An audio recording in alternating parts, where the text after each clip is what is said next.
kita lanjutkan ke klausul 5. 5 adalah leadership atau kepemimpinan. Klausul 5.1 adalah leadership and commitment, yaitu kepemimpinan dan komitmen. Nanti bisa baca tuntas di klausulnya. Cuman terjemahannya untuk klausul 5.1 itu adalah mengenai peran manajemen, ya, baik di dalam tinjauan manajemen, di dalam kebijakan manajemen sistem keamanan pangan, dalam menyediakan budget untuk sistem keamanan pangan, juga dalam melakukan evaluasi terkait food safety management system, ya. Contohnya adalah evaluasi dalam misalnya pencapaian sasaran mutu dan lain-lain yang tadi saya pernah jelaskan di grup, ya, pertanyaan Pak Gale. Nah, jadi klausul 5 ini adalah menjelaskan mengenai komitmen manajemen terhadap food safety management system, supaya yang tadi di klausul 4.1 ya, isu-isunya semuanya kita bisa capai atau kita bisa kurangi weakness-nya.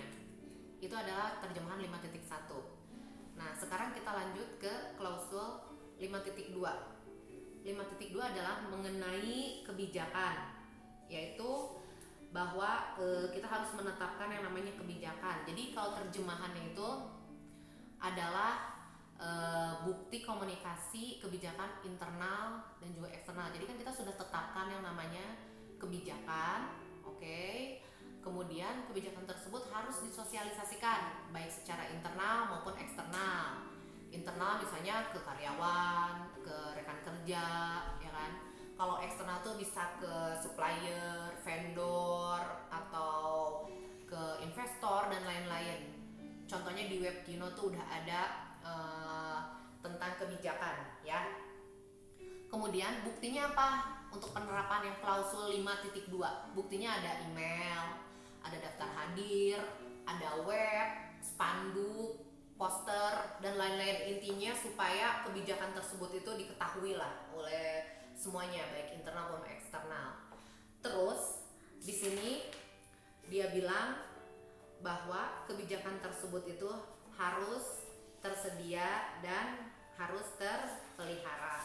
Nah, itu intinya dari yang klausul 5.2, ya.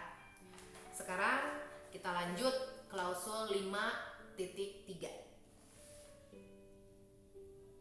Nah, kalau 5.3 kita berbicara tentang peran organisasi, tanggung jawab, dan wewenang atau wewenang, ya gitulah.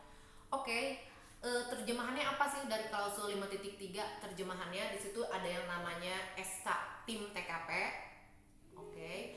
Job desk ketua TKP-nya, job desk anggota timnya, ya. Terus ada lagi update kinerja dari TKP-nya. Nah, kompetensi timnya itu harus report ke manajemennya itu seperti apa. Nah, itu yang dibahas di peran organisasi, tanggung jawab, dan wewenang.